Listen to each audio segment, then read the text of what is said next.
Bonjour Bonjour, Fred, comment vas-tu? ça va et toi? C'est bien ensemble en plus. Oui, Bien, bien, bien, on est bien, sur bien, très bien, vraiment la très même bien. fréquence. Bon, c'est cool. On est là aujourd'hui parce que beaucoup de personnes t'ont contacté en te posant des questions sur qui tu étais, comment est-ce que tu en étais arrivé là, quels sont les soins que tu proposes et on va tenter de répondre à toutes ces questions aujourd'hui. Exact, exact. Donc on va commencer par la première. Qui est Fred? Comment tu en es arrivé là? Comment j'en suis arrivé à l'hypnose en général, parce qu'on fait plusieurs sortes d'hypnose, hein. Ce que C'est l'on fait ça. ensemble, l'hypnose ésotérique, après l'hypnose un peu plus classique, on va dire, en cabinet, et puis d'autres soins que je peux faire, qui sont des soins énergétiques, on va dire. Comment je suis arrivé là? C'est très simple. Quand j'ai vécu des années à l'étranger et quand je suis revenu en France, eh bien, je faisais des soins et quand je faisais ces soins-là, j'avais, plein d'informations qui me venaient des soins énergétiques, hein. On peut appeler ça du magnétisme, on l'appelle un petit peu comme on veut en réalité, le mot est tellement limitant que, j'ai pas forcément envie de donner un terme par rapport à ce que je faisais et j'avais plein de messages qui me venaient sur, pourquoi la personne elle avait telle problématique. Ça pouvait être lié à son couple, à sa famille, à ses enfants et cetera.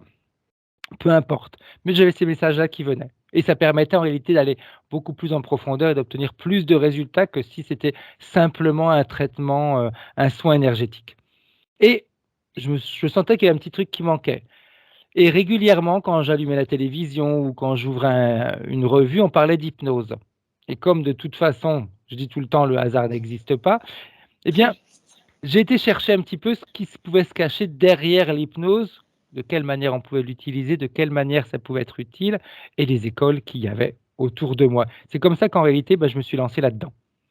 Je me suis dit: D'accord. «Allez, on y va, on essaye, on teste» et je me rappellerai tout le temps là, pour, un petit exemple tout bête parce que des fois on se dit: «Est-ce qu'il faut, il faut le faire ou pas le faire?» La première fois, le premier jour de formation, qui est pas très loin d'Angers.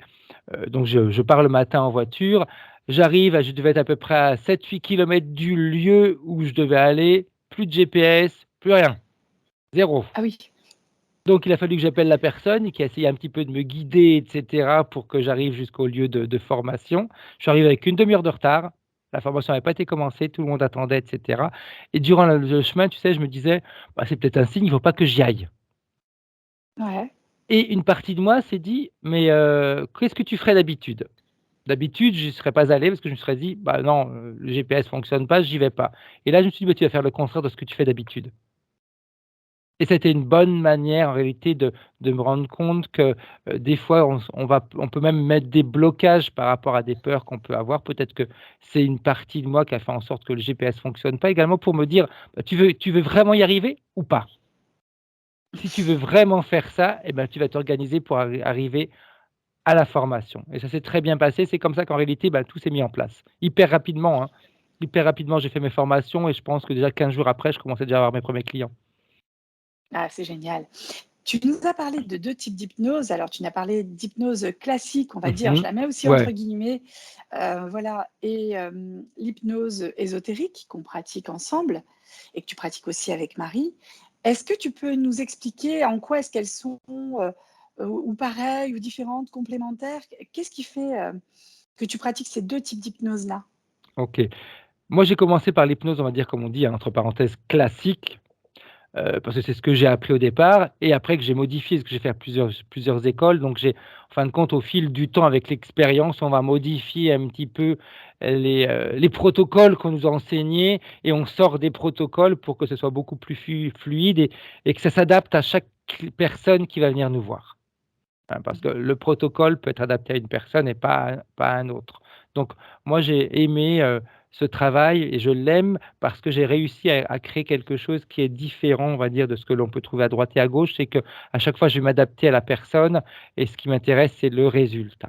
Donc la différence, on pourrait dire, entre l'hypnose ésotérique et l'hypnose qu'on va faire en cabinet, c'est qu'elle travaille sur 2 plans complètement différents. L'hypnose ésotérique, on va aller travailler sur le plan éthérique, donc avec notre âme, notre partie subliminale.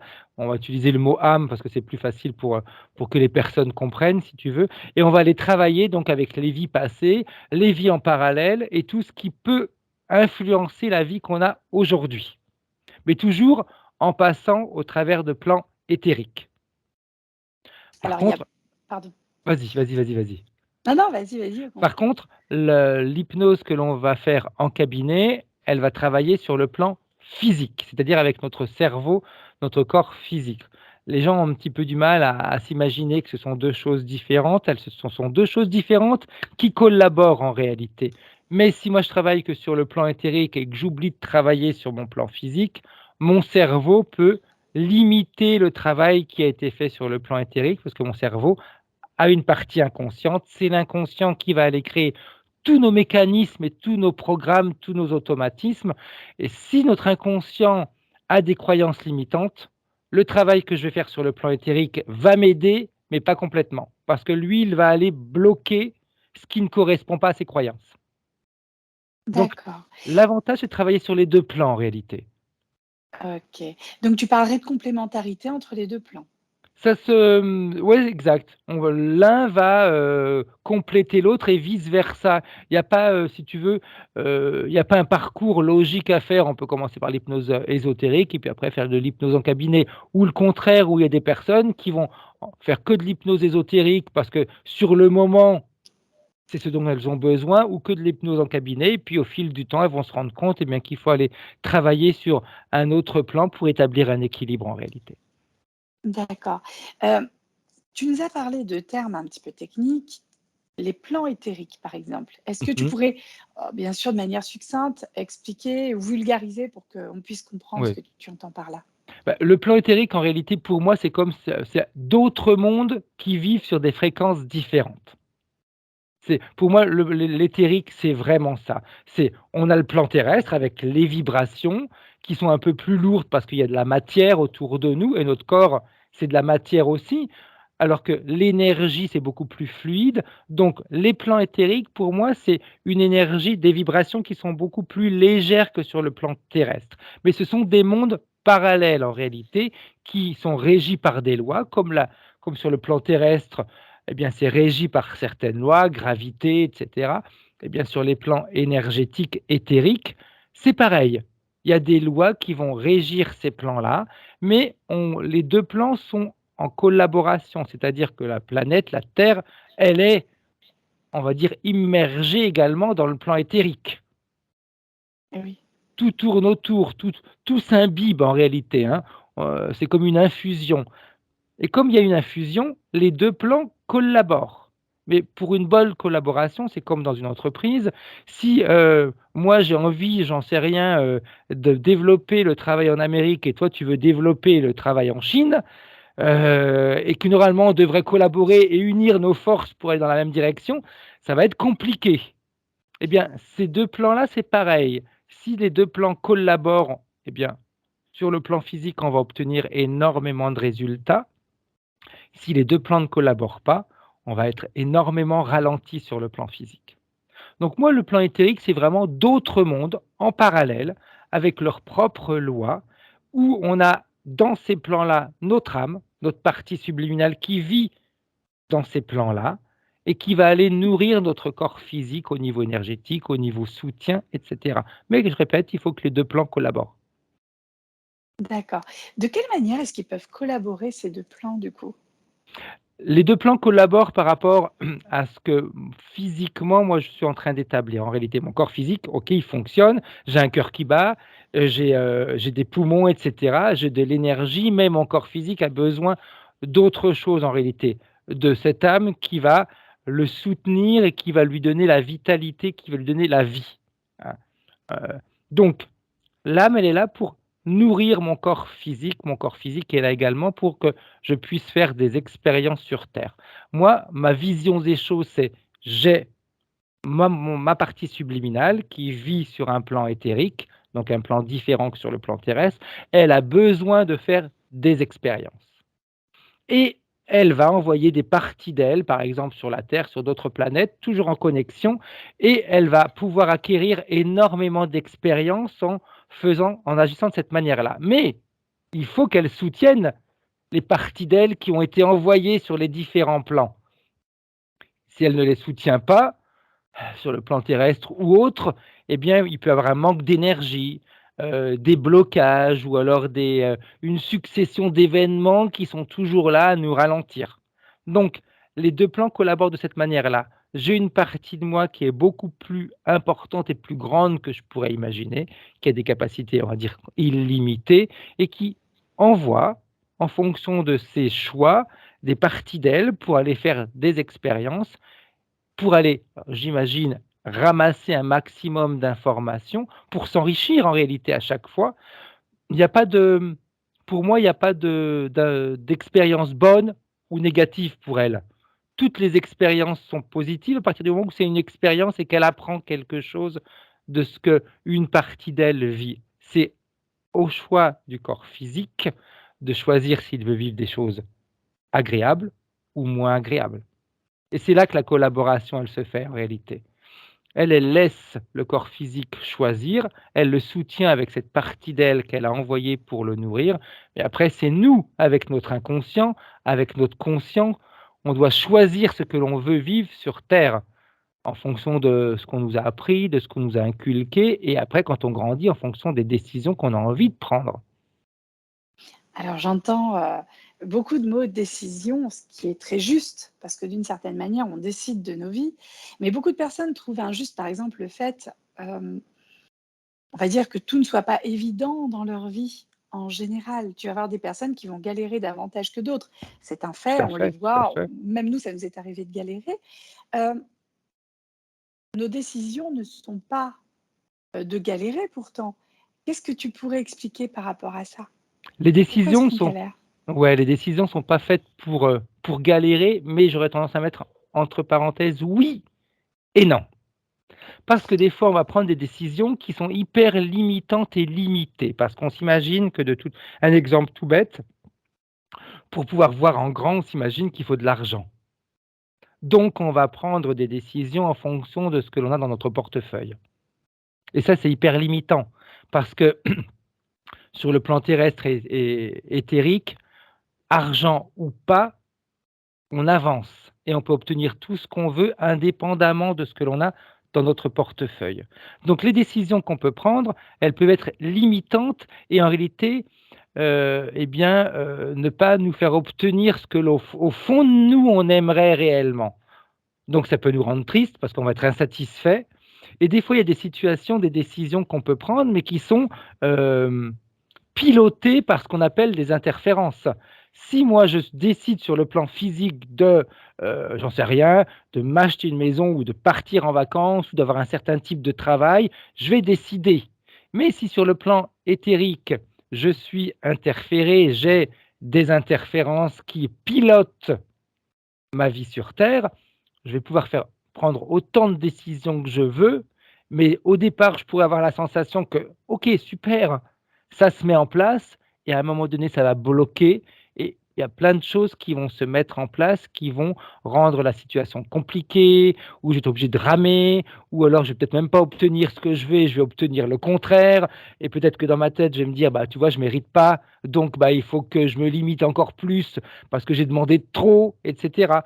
Les interférences là-dessus peuvent en effet, nous faire vivre des situations qui sont tout à fait désagréables, même si on a pris des décisions qui devraient nous faire vivre une vie agréable.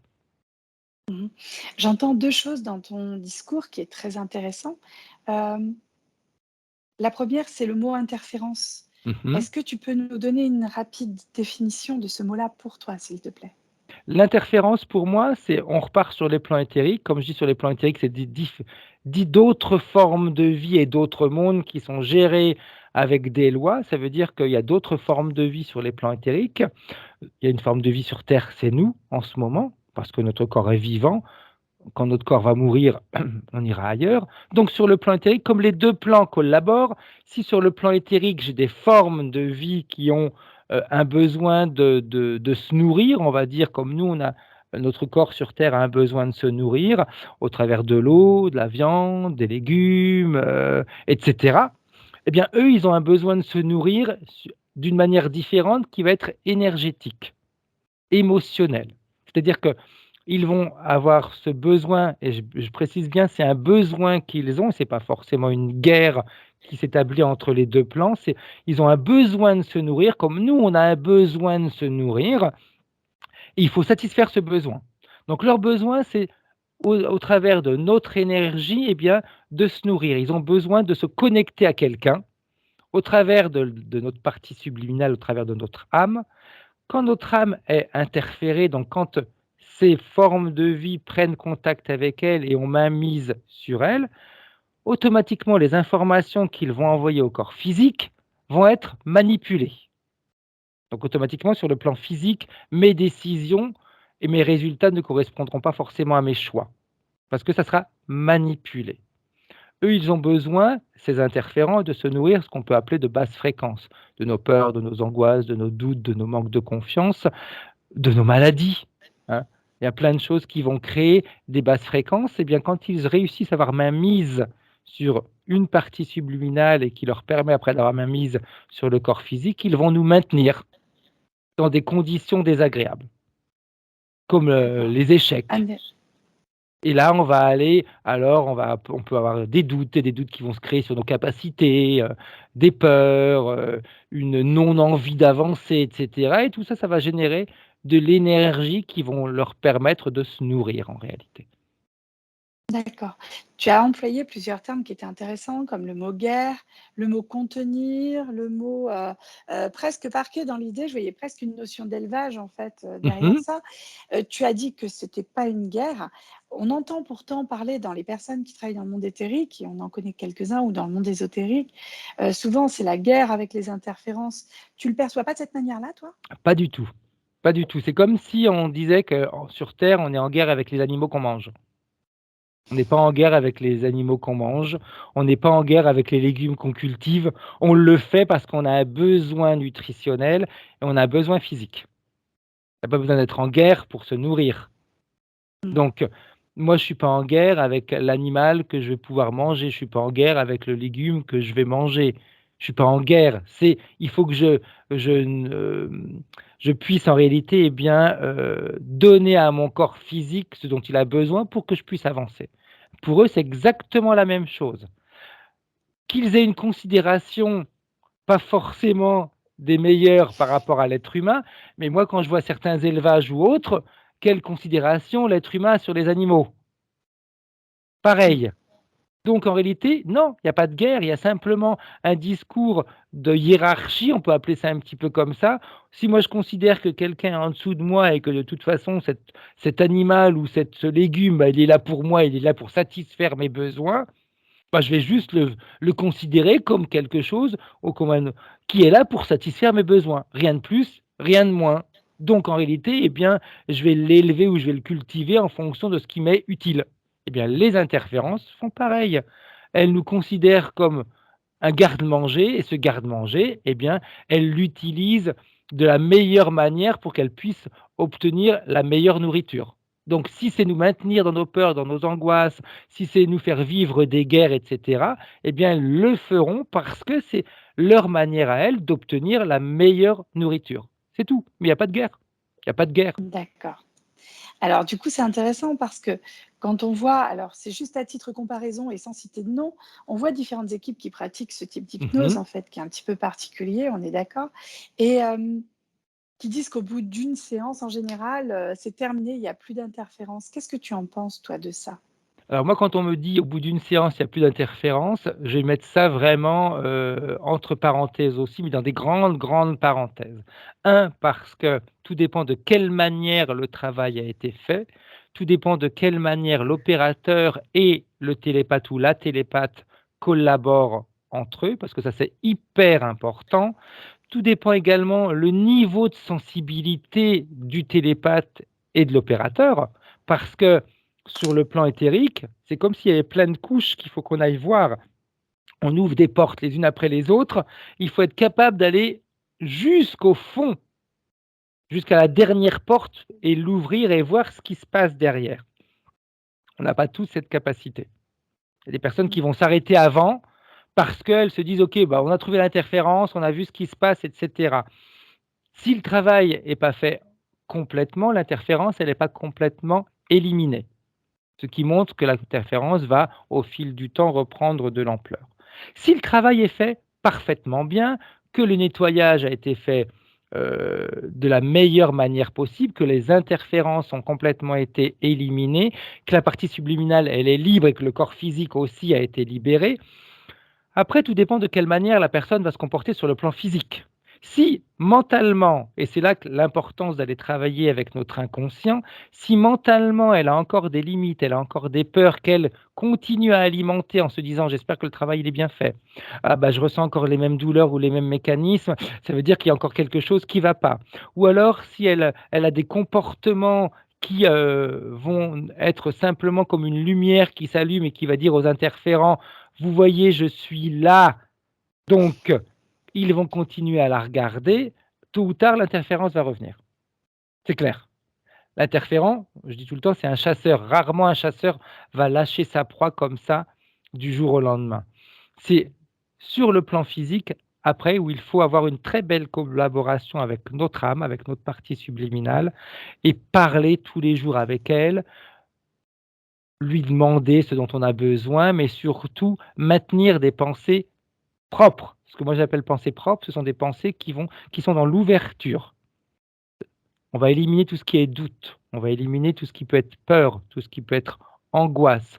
On va éliminer tous les j'espère, les j'aimerais, les je préférerais, et cetera. On va prendre des décisions, on va décider. Si on n'est pas acteur de notre vie à 100, à un moment donné, c'est quelqu'un prendra notre place et deviendra acteur à notre place. C'est ce qui se passe en réalité avec les interférences, hein. Elles deviennent acteurs à notre place de notre vie et c'est elles qui décident. Si moi je suis acteur et si c'est moi qui décide en réalité ce dont je veux vivre, bah, plus personne aura d'espace pour, m'empêcher d'avancer. Je suis acteur, je peux être même en même temps le metteur en scène, l'écrivain et cetera de ma propre vie, mais c'est moi qui décide. D'accord. C'est intéressant parce que, heu, la question que j'allais justement te poser, c'est le fait de décider et tout à l'heure tu parlais de croyances limitantes. Est-ce que tu crois que les 2 peuvent être liés en termes de décision et les croyances limitantes ou ça n'a pas de cohérence? Alors, on peut les deux peuvent être liés dans le sens, je peux décider et avoir des pensées limitantes. Parce que je peux très bien décider quelque chose, je suis convaincu de ce que je veux et je le veux réellement et en même temps, il y a une partie de mon cerveau qui: «OK, j'ai décidé, mais lui, il n'est pas convaincu à 100 que je vais pouvoir y arriver». Donc c'est là l'importance d'aller travailler sur le plan physique avec notre inconscient. Parce que notre inconscient, lui, il va enregistrer depuis notre naissance et même avant notre naissance, eh ben, notre environnement, ce que pensent nos parents, nos familles, l'école, nos amis, et cetera, en fonction de ce que l'on va pouvoir vivre. S'il y a une interférence, l'interférence va nous faire vivre des choses qui peuvent être limitantes. On va se dire: «Bah, tu vois, je suis pas capable d'y arriver, je suis pas capable de le faire». Donc lui, il va enregistrer plein de choses comme ça. Je fais un grand nettoyage. OK, j'ai compris qu'il faut que je décide. Je vais décider, j'en sais rien, de partir en vacances. Mais s'il y a une partie de moi qui après me dit: «Mais bon, tu as décidé, mais est-ce que c'est le bon endroit? Est-ce que c'est le bon lieu? Est-ce que c'est la bonne période? Est-ce que c'est, le bon moment pour y aller?» et cetera. Je vais mettre tellement de doutes, bah, que là, je vais nourrir l'interférence et je vais lui permettre de revenir, même si j'ai décidé. D'où l'avantage et l'intérêt d'aller travailler sur les 2 plans. Et quand je décide, me rendre compte que vraiment je décide quelque chose et que je n'ai rien en moi qui va me bloquer là-dedans. D'accord. Est-ce que, je suis en train de chercher, ça on a fait, ça on a fait. Quels conseils tu pourrais donner aux personnes qui ont envie de pratiquer une hypnose ésotérique ou une séance avec toi en hypnose? Est-ce que les conseils seraient les mêmes ou tu donnerais des conseils différents pour l'une et l'autre séance? Alors, les conseils que je pourrais, donner aux clients qui ont envie de faire une séance d'hypnose régressive ou une séance d'hypnose en cabinet, heu, il y a un point de départ qui est commun, c'est avoir envie de changer. Ça, c'est essentiel. Avoir envie de changer certains mécanismes que l'on a et avoir envie de changer également ce que l'on vit dans notre quotidien. C'est ça qui est important parce que, on peut se dire: «Bah, oui, mais j'ai pas envie de changer, je voudrais quelque chose de différent». Mais pour obtenir quelque chose de différent, il faut changer nos habitudes. Donc on est obligé de changer. On est obligé de changer, c'est Oui, c'est vrai. obligatoire. Si moi je veux, j'en sais rien, des vêtements un peu plus à la mode, mais que je continue à aller dans le même magasin des années 60, je risque pas de trouver les vêtements d'aujourd'hui. Donc ça veut bien dire qu'il faut que je change mon comportement et qu'il faut que Ouais. je m'oblige à aller dans un autre endroit. Donc ça veut dire changer mes habitudes pour Ça obtenir un demande une résultat différent. Ça demande une certaine énergie. J'entendais le mot «obligé» dans ce que tu viens de dire. C'est-à-dire que la personne s'oblige elle-même, elle est son propre maître par rapport à ses décisions, en Tout fait. à fait. On est à 100 aux commandes. Personne d'autre. Ouais, Personne d'autre. Quand on veut changer, on sait très bien, si on veut obtenir un résultat différent, il faut changer le point de départ. Sinon, on obtiendra toujours le même ouais, c'est sûr. résultat. Tout le temps, tout le temps, tout le temps, tout le temps. Si on obtenait un résultat différent sans changer, je pense qu'on le saurait tous. Mais C'est sûr, si exact. Hélas, pour obtenir un résultat différent, eh bien, il faut changer nos mécanismes, il faut changer notre manière de faire et notre manière de penser. Donc, heu, pour l'hypnose ésotérique, l'hypnose régressive, c'est avoir envie de changer. Avoir envie de se rendre compte qu'on est responsable de notre vie et que si j'en suis responsable, ça veut dire que c'est moi qui décide. Ça, c'est un point de départ déjà. Pour l'hypnose ésotérique, c'est également se rendre compte que, nos croyances peuvent, nous aider à, avoir un bénéfice par rapport au travail fait. C'est-à-dire que si moi je crois au monde ésotérique et cetera, ça va être beaucoup plus simple pour moi de comprendre ce qui va se passer durant une séance. Si, je connais rien et c'est pas un discours de croire, mais je ne connais rien à ces mondes-là, je vais faire une séance, mais je vais peut-être avoir des termes qui vont être utilisés, qui vont que je dont je vais pas comprendre et qui peuvent, dans un premier temps, ralentir la métabolisation d'une séance. Parce qu'il y a des choses que je vais pas comprendre et sur le plan physique, j'ai besoin de comprendre ce qui se passe pour l'intégrer. Ça, c'est essentiel. Même si je comprends pas tout à 100, on s'en fiche, mais au moins à 80-90. Si je comprends que 10-20, au niveau éthérique, ça va fonctionner, mais ce que je vais recevoir sur le plan physique va être encore bloqué par rapport à mes non-connaissances en réalité. Donc c'est aller visualiser des vidéos, du travail qui a été fait sous hypnose pour voir un petit peu comment sur le plan éthérique on fonctionne, comment le plan éthérique peut fonctionner, comment le plan éthérique agit et réagit sur le plan physique. C'est important d'avoir une connaissance, même si c'est assez succinct, mais avoir un minimum de connaissances et surtout accueillir le changement. Il faut l'accueillir le changement. Il faut pas, moi je dis tout le temps: «Si j'ai les bras croisés, qu'on m'offre des cadeaux, bah, je risque pas de les accueillir les cadeaux, ils vont tomber par terre. Par contre pour les cadeaux, il faut que j'ouvre mes bras et que je mette mes cadeaux dans mes bras». Bah, les séances, c'est ça en fin de compte, c'est accueillir le changement et ça, c'est sur le plan, éthérique. Sur le plan, physique, quand on fait une séance en cabinet, c'est plus ou moins la même chose, c'est accueillir le changement, mais c'est surtout se dire: «Bon, à partir de maintenant, je dois changer mes pensées». Je dois changer mon vocabulaire et je dois être très attentif ou attentive à tout ce que je vais ressentir après la séance et surtout à tout ce que je vais mettre en place. Parce que si je mets rien en place, rien va se passer. Ça demande un vrai travail personnel. Comment est-ce qu'on peut savoir ce qu'on doit mettre en place dans le plan physique, on va dire? Moi, j'ai une petite technique qui est très simple, c'est je fais le contraire de ce que j'ai fait jusqu'à maintenant. Si ce que j'ai fait jusqu'à maintenant m'a amené à vivre une situation qui me correspond plus, je vais faire le contraire. Et je vais voir où ça va m'amener. Si ça m'amène vers quelque chose d'exagéré par rapport à ce que je veux, je dis: «C'est très bien, j'ai fait les 2 extrêmes, maintenant je vais trouver le milieu et pour trouver le milieu, il faut que je passe d'un extrême à l'autre». Après ça devient beaucoup plus facile. C'est une technique un peu empirique, c'est intéressant. Tu penses que tout le monde est à même de pouvoir, agir de cette manière-là? On a tous les mêmes capacités, tous. Donc on peut tous agir de la même manière. La seule chose qui peut différer, c'est la volonté. Si on continue à faire la victime et qu'on se complaint là-dedans, on va pas avancer. Il faut avoir la volonté de vivre les choses différemment. Il y a pas de mystère, hein, il faut de la volonté, hein. J'ai fait une vidéo il y a pas très longtemps qui parle de persévérance et également, de patience. Il faut de la persévérance et de la patience pour obtenir des résultats. Eh bien, quand on a envie de changer, quand on fait une séance d'hypnose ésotérique ou une hypnose en cabinet, ça peut être immédiat comme ça peut prendre du temps Eh bien, il faut de la patience et de la persévérance. Il faut avancer, se dire: «OK, bien, aujourd'hui, je vais commencer à penser différemment. Demain, je vais continuer à penser différemment. Après-demain, je vais continuer à penser différemment», jusqu'à ce que ma nouvelle manière de penser devienne une habitude.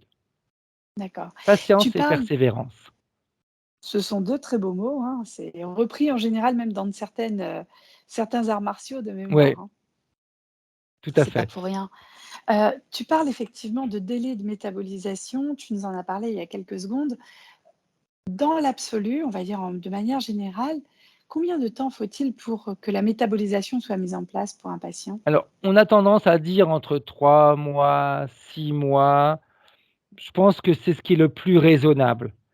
On sait que ça peut être très rapide comme plus lent. Il y a des personnes, des fois, qui mettent 1 an pour avoir le résultat définitif, même si le terme me plaît pas, hein, parce qu'il y a rien de définitif dans une vie, on est toujours en pleine évolution, mais pour avoir le maximum des résultats, il y en a qui attendent 1 an.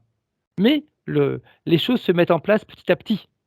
Hein, c'est pas Ouais, que ça veut pas dire que pendant 3 mois j'ai rien et puis le troisième mois, plouf, j'ai tout se met en place. Non, c'est-à-dire que durant les 3 mois, chaque jour ou chaque semaine, je vais avoir des petites choses qui vont se mettre en place, des comportements, des manières de penser, des ressentis qui vont être différents. Donc moi, j'ai d'accord, tendance à dire entre 3 et 6 mois en réalité, hein. d'accord. Est-ce qu'il y a une manière d'accélérer un peu justement cette métabolisation selon toi? En changeant nos pensées, en changeant nos comportements. Si moi j'attends les bras croisés que le travail se fasse, bah, la métabolisation peut se faire, mais ça sera beaucoup plus lent. C'est exactement en réalité comme on imagine, on apprend à conduire. OK, j'ai eu mon permis, trop bien, parfait et puis, bah, je n'utilise pas ma voiture. Mais j'ai mon permis par contre, hein. Bah, je l'ai parce que je suis vachement bien. Je peux m'acheter toutes les voitures que je veux. Je peux conduire toutes les voitures que je veux, mais je ne le fais pas.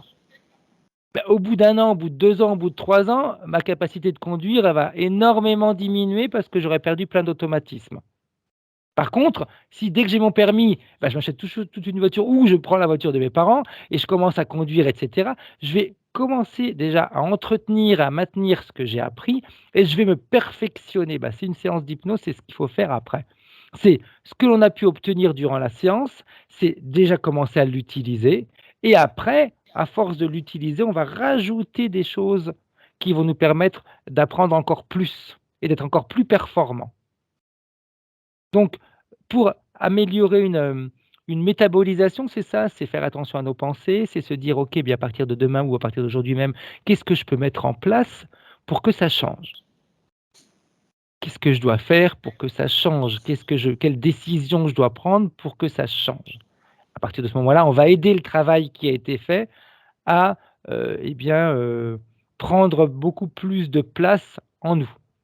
Hein, il n'y a pas très longtemps de ça, je parlais avec un neurologue et qui me disait: «Notre cerveau, il est extraordinaire. À chaque fois qu'on apprend quelque chose de nouveau, il y a un nouveau synapse qui se crée dans notre cerveau et donc ce synapse va enregistrer la nouveauté, on va dire la nouvelle information ou le nouveau cours qu'on a fait et cetera et le synapse, il est là. Mais pour que ce synapse prenne de l'ampleur et beaucoup plus de place dans notre cerveau, il faut l'utiliser.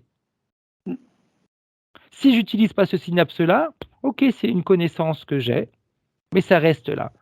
Il me faisait un exemple très simple. Il me disait, par exemple, les grands sportifs de haut niveau, ils vont faire du sport, peut-être 6, 7, 8 heures par jour.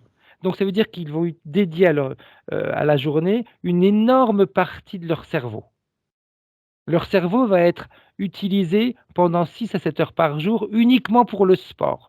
Donc tous les synapses qui sont connectés au sport prennent énormément d'importance et ça devient des automatismes et c'est pour ça qu'eux, ils sont hyper performants. Par contre, il leur reste très peu de temps pour apprendre autre chose et faire autre chose. C'est pour ça qu'ils peuvent très bien ne pas être performants sur d'autres thèmes. Parce que ils apprennent, mais ils n'ont pas suffisamment de temps pour entretenir et amplifier ce qu'ils ont appris. Bah, c'est comme ça pour tout le monde. Une séance d'hypnose régressive, si on va mettre de nouveaux synapses dans notre cerveau, je dis régressive, mais également celle qu'on fait en cabinet, hein, c'est pareil. On va mettre de nouveaux synapses, mais c'est après la personne qui doit utiliser ces synapses et qui doit se dire: «OK, Ça, c'est un nouveau mécanisme, mais il faut que je l'utilise, je l'utilise, je l'utilise. C'est une nouvelle manière de penser, il faut que je l'utilise, que je l'utilise, que je l'utilise. Et là, ça va prendre de l'ampleur et ça va devenir, au bout d'un certain temps, un automatisme. D'accord. Hem, qu'est-ce que tu dirais toi comme, qu'est-ce que tu as envie de dire aux clients qui veulent venir te voir, toi, déjà? C'est, si vous prenez rendez-vous, si vous voulez venir me voir, c'est que vous avez le courage de changer et ça, c'est top.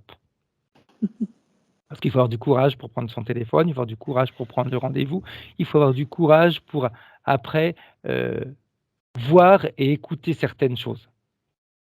C'est pas forcément, moi je dis tout le temps, hein, c'est pas forcément agréable de voir toute la boue qu'on a à l'intérieur de nous, hein. C'est beaucoup plus facile de faire semblant qu'à l'intérieur de nous tout est propre, c'est merveilleusement beau. Quand on voit des fois ce qu'on a à l'intérieur de nous, bah, on n'est pas forcément fier de tout ça. Bah, il faut avoir du courage. Donc, j'ai tendance à leur dire, bah, soyez fiers de vous et remerciez-vous, parce que souvent on va me dire: «Oh merci pour ce que vous avez fait». Non, mais moi je leur dis: «Mais remerciez-vous déjà de ce que vous avez fait. Remerciez-vous d'avoir pris le rendez-vous, remerciez-vous d'être venu, remerciez-vous d'avoir pris du temps pour vous».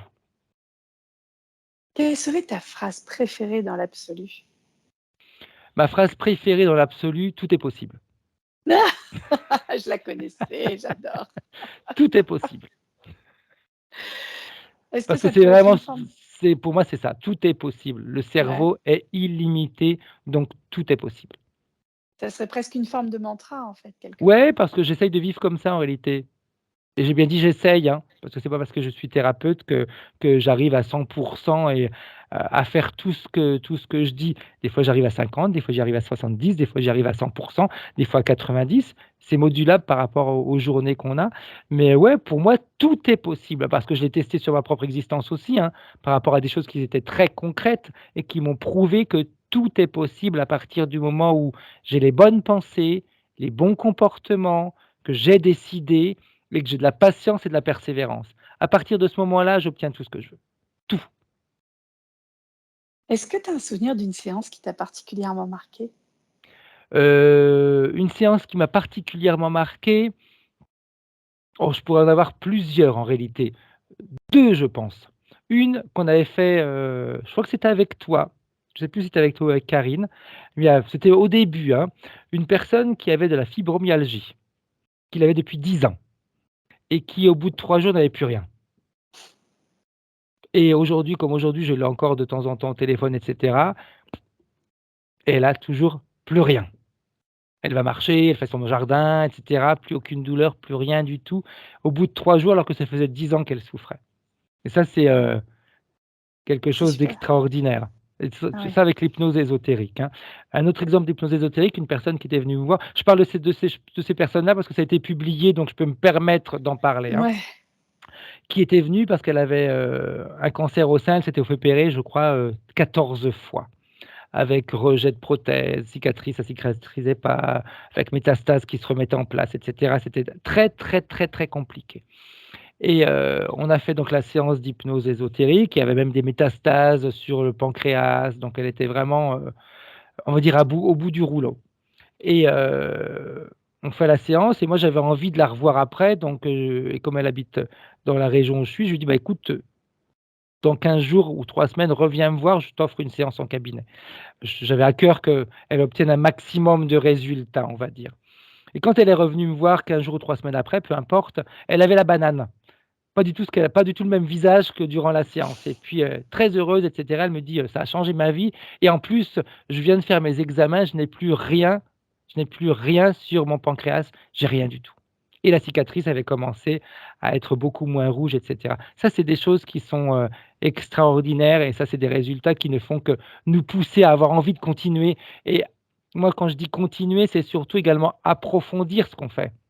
Parce que c'est pas simplement continuer à utiliser ce qu'on a, appris, mais c'est surtout continuer à nous perfectionner au fil du temps, perfectionner notre sensibilité, perfectionner le rapport qu'on peut avoir entre nous, perfectionner les informations, les décrypter avec plus de détails, plus de précision.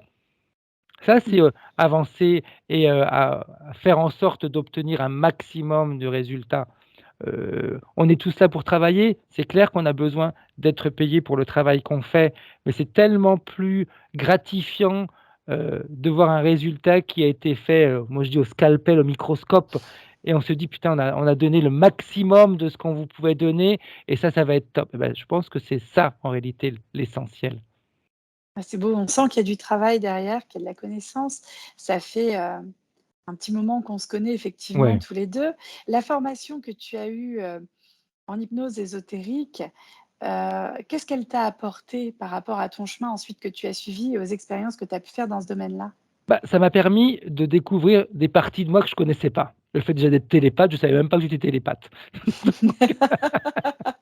Donc ça m'a ouvert en réalité de nouveaux horizons et surtout j'ai compris que, bah, j'avais quand je dis i tout est possible, bah, tout est possible en réalité. Heu et ça a été intéressant également, ça a permis peut-être, de reconnaître ma valeur parce que toi et moi, on a fait partie de la même formation. On a été les Ouais, premiers en France à être formés c'est vrai. à l'hypnose ésotérique et je crois qu'il y avait 3000 personnes qui avaient demandé à être formées et on a Mmh. été 6 ont été choisis.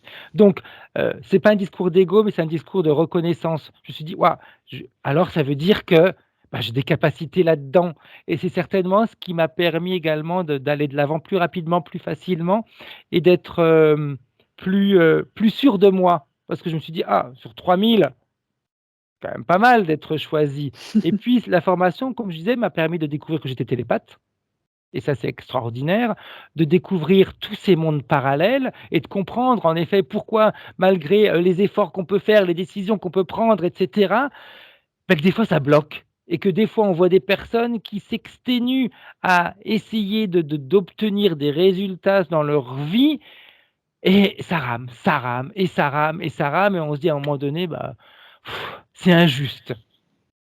Alors en Mmh. réalité, c'est pas injuste, c'est simplement que, bah, il y a quelque chose sur un autre plan qui est en train de nous retenir et qui nous empêche d'avancer. Qu'est-ce qui t'a mené, toi, à l'hypnose ésotérique?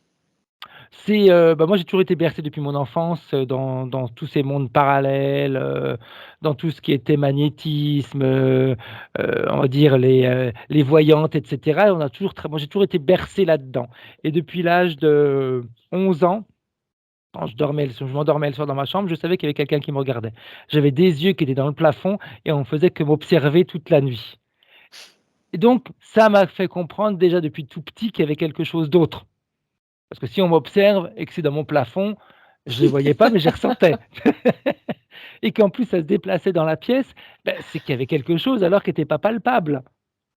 Mmh. À cet âge-là, je j'avais la trouille, hein, je Bah, mourais je de peux trouille comprendre. en fait, en Qu'est-ce réalité. et oui, Et qu'est-ce qui et bien tout ça, ça m'a permis en réalité de comprendre qu'il y avait autre chose.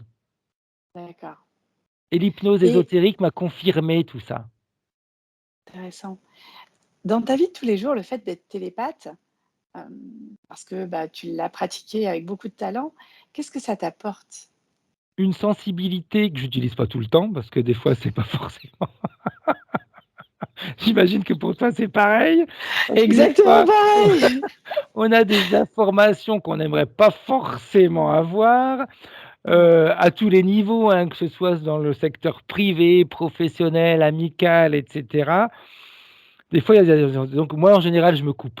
Une fois que j'ai fini mon travail, j'essaye de ne plus me connecter à tout ça. Par contre, quand j'ai envie de savoir des petites choses, je rouvre la connexion et les informations arrivent. Donc ouais, non, ça m'a donné une grande sensibilité et surtout ça me permet de, même si des fois, il faut être honnête, des fois j'écoute pas forcément le message qui m'arrive, hein, mais d'être protégé sur plein de choses, sur, sur des accidents, sur, des mauvaises rencontres, sur des choix que j'aurais pu faire et que, bah, en écoutant mes ressentis, eh bien, vaut mieux pas les faire. Ça aide sur plein de choses en réalité, le fait de pouvoir être télépathe et eh bien, de s'écouter. Après, comme je dis, hein, des fois je m'écoute pas parce que ça correspond pas à ce que moi je veux. Donc je vais le faire et je vais me prendre un mur et puis en réalité, si je m'étais écouté, eh ben, j'aurais obtenu de toute façon ce que je voulais, mais d'une manière différente. D'accord C'est pour ça que j'ai tout et le temps, ne jamais se fixer un chemin pour obtenir ce qu'on veut. Choisissez ce que vous voulez, mais décidez pas comment vous allez l'obtenir. Et dans ta pratique, d'une manière générale, en hypnose classique ou ésotérique, qu'est-ce que ça t'a amené, le fait d'être télépathe? Par exemple, quand je suis, si je travaille avec toi, que je suis l'opérateur, ça me permet pas de voir aussi clairement que toi, parce que, il y a un rôle qui est différent et si moi je me mets, à ton niveau, bah, je vais plus du Ouais, tout être capable de gérer la séance, ça va pas être oui, possible, donc il faut que j'essaye de garder ma position. Toi, tu vas voyager, tu vas voir énormément de choses. Moi, je vais réussir à avoir des petites choses qui vont me faire comprendre si l'avancement de la séance, il est bon ou pas. Si, les informations que tu me donnes, il y a pas une interférence qui est en train de s'amuser avec nous ou pas. Ça, le côté télépathe, ça va me permettre en réalité, eh bien, d'aller pas filtrer forcément ce que tu dis. Quand je dis toi, mais c'est pour Marie pareil, hein, parce que oui, c'est pas un discours de qu'importe. manque de confiance ou pas, mais c'est que quand on se met sous hypnose et qu'on est télépathe, on va chercher les informations et puis on regarde d'où elles arrivent, mais des fois il y a des choses, des interférences qui sont autour et qu'on voit pas parce que très souvent, c'est l'opérateur qui va te dire: «Bah, regarde là, prends de la distance, va voir» et cetera. Ah oui, c'est le rôle. Si on suit à 100 l'opérateur, on peut passer vous pouvez passer à côté de certaines choses. C'est pour ça que moi je vous laisse un maximum de liberté dans toutes les Merci. séances et en même temps, ça me permet de me connecter, de me dire: «OK, mais moi, je ressens quoi? Est-ce que ça correspond à ce que je ressens?» Dans la majeure partie des cas, ça correspond à chaque fois à 100. Quand ça grince, je te le dis, Oui, je le dis à Marie et on va aller vérifier. Ça c'est le gros avantage. En hypnose en cabinet, bah, ça me permet de me connecter tout de suite à la personne. Et durant la séance, de ressentir les émotions qu'elle va percevoir bien avant elle. Donc ça me permet d'aller moduler le parcours de la séance. mmh, En cabinet, on sait très bien que ce sont des histoires, des métaphores qu'on va raconter, aux clients. Mais si moi je ressens que j'ai dit un mot et là, ça va me créer une certaine émotion, je sais qu'il faut que j'aille travailler dans cette direction, donc je vais anticiper le travail. d'accord. C'est ça le gros avantage en réalité. Et puis d'être hyper attentif à plein de choses parce que si quand on est sous hypnose, on a une vue d'ensemble qui est extraordinaire. Heu, je ne sais plus si je t'en avais raconté la dernière fois, il y a juste une narine qui avait bougé chez une de mes clientes et j'avais dit le mot grand-mère et là, la narine bouge. J'aurais très bien pu passer à côté, hein, mais comme il y a pas de hasard et quand on est sous hypnose, tous les sens sont accrus et là, je me suis dit: «Pourquoi il y a cette réaction?» Donc j'ai été travailler sur les grands-mères, sur sa grand-mère et cetera et elle s'était pas rendue compte que quand sa grand-mère était partie, ça lui avait créé une énorme souffrance qu'elle traînait encore aujourd'hui, qui la limitait encore aujourd'hui. Bah, c'est ça le fait d'être télépathe me permet d'être hyper attentif à tout ça. Sinon je serais passé à côté. Après, on a souvent affaire et je pense que toi aussi tu y as accès, il y a des personnes qui vont nous dire: «Moi, je suis hyper cartésien, je crois que ce que je vois». Qu'est-ce que tu as envie de leur répondre à ces personnes-là? Bah, moi j'ai envie de leur dire: «Tant mieux parce que le travail il est plus simple». Tant mieux parce que le travail, il est plus simple. Parce que pendant ce temps-là, ils vont tellement être concentrés à ce que je vais leur raconter et à se dire: «Bon, ça me correspond pas, c'est du pipeau, qu'est-ce qu'il veut me raconter? Où il veut m'amener?» et elles sont tellement concentrées à penser de cette manière-là que l'inconscient, lui, il a voie libre. Et dans ce cas-là, comme il a l'inconscient à voie libre, eh bien, il va pouvoir prendre toutes les informations possibles et inimaginables de la session ou de la séance et moi, je vais pouvoir encore donner encore beaucoup plus d'informations qui vont passer inaperçues. Parce qu'elle va se dire: «N'importe quoi, c'est du pipeau». Donc très souvent, c'est beaucoup plus facile quand les personnes ne sont hyper cartésiennes ou ne croient pas à la technique. D'accord, intéressant, hein? Ouais, ouais, ouais, non, c'est vrai que c'est très bien, c'est génial quand on voit ça. Et si tu as des personnes qui viennent vers toi et qui te disent: «Bon, je viens vous voir, mais moi j'ai super peur par rapport à l'hypnose, je veux pas que vous preniez le contrôle sur moi», comment tu réagis face à ça? Bah, c'est vrai que c'est quelque chose dont les gens ont très peur, c'est de perdre leur contrôle. Mmh. En réalité, j'étais en train de leur dire: «Mais est-ce que jamais vous avez du contrôle sur votre vie?» Parce que si j'ai un accident de voiture, je vais reprendre un accident, j'ai pas de contrôle. C'est pas moi qui j'ai si j'avais eu le contrôle, je l'aurais pas eu cet accident. Est-ce que vous avez du contrôle sur, par exemple, le fait que, il va pleuvoir ou pas pleuvoir? Est-ce que vous avez du contrôle sur votre patron, sur ses réactions? Est-ce que vous avez du contrôle en réalité, sur le fait que, l'essence peut augmenter? Est-ce que vous avez du contrôle sur, en réalité, tout ce qui gère votre vie? Non, ou très peu. Le seul contrôle que vous avez, c'est dans votre tête, c'est votre pensée. Ça, c'est la seule réelle chose qu'on peut contrôler. Donc quand on me dit: «J'ai peur de perdre le contrôle», je leur montre que déjà, la majeure partie du temps, elles n'ont aucun contrôle, c'est juste une illusion. Comme le fait d'avoir, par exemple, un décès dans notre famille, on n'a aucun contrôle là-dessus. Zéro. Ça fait partie, alors j'aime pas trop quand on dit: «Ça fait partie de la vie», mais c'est un peu ça, on est bien obligé de le vivre. Aucun contrôle. Donc déjà, c'est une première prise de conscience et puis, je leur explique que sous hypnose, il y a aucune perte de contrôle parce que la personne, elle est consciente du début jusqu'à la fin et que notre inconscient a un mécanisme qui est extraordinaire, c'est ce que moi j'appelle un mécanisme de protection. Il n'acceptera jamais quelque chose qui puisse être contre-productif pour la personne. Jamais. S'il se rend compte que, moi je veux manipuler l'autre, automatiquement le client va sortir d'hypnose. Automatiquement. Il y a un beau mécanisme de protection. Notre inconscient, c'est toujours ce que je dis aux patients, aux clients qui viennent nous voir, c'est notre inconscient, il est là pour mettre en place un maximum de mécanismes pour qu'on soit heureux et en bonne santé. C'est son objectif, qu'on soit heureux et en bonne santé. Des fois, il bug, des fois, il met en place des choses qui au début étaient productives pour nous, mais on a changé, on a évolué, notre environnement n'est plus le même, mais le mécanisme est toujours le même et au fil du temps, ça devient contre-productif. Mais à l'origine, tout a été fait pour qu'on soit heureux et en parfaite santé. Donc l'objectif d'une séance, c'est vraiment d'aller montrer à notre inconscient qu'il est temps qu'il aille changer certains mécanismes qui ont pu bugger. Mais comme lui, il ne fait que des choses qui sont pour notre bonheur, jamais il n'accepterait que je lui donne une information qui pourrait limiter ou être contre-productive pour la personne. Jamais, jamais.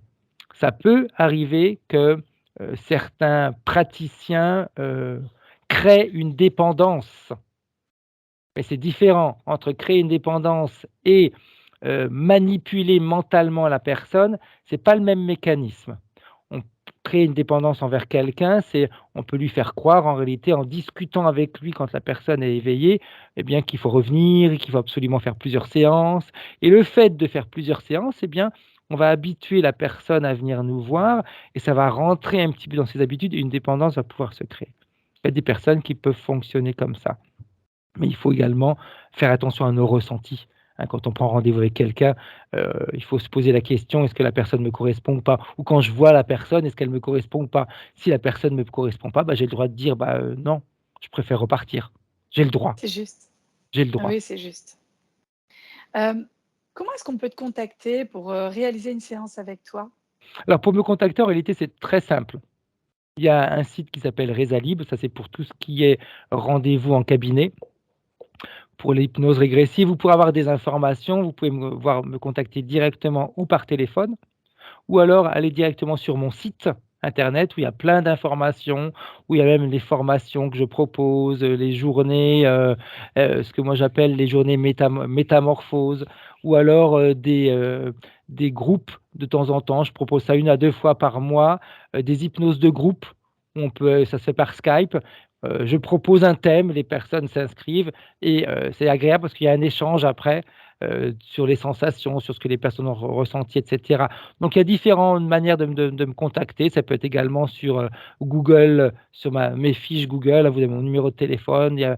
Il y a tous les avis que les personnes, ont donnés par rapport aux séances et puis, il y a donc, vous avez juste à cliquer pour aller directement sur le site. Donc pour me contacter, c'est très simple en réalité. Eh beh, tant mieux. Je te remercie Fred pour ce beau moment passé ensemble. Merci à toi vraiment et puis de toute façon, nous on se revoit encore parce qu'on va faire plein de séances. Il y a plein de choses qui sont prévues, Ouais, des lives et autres, dont on parlera par la suite. exact. Au revoir Fred. Au revoir, merci. Ciao.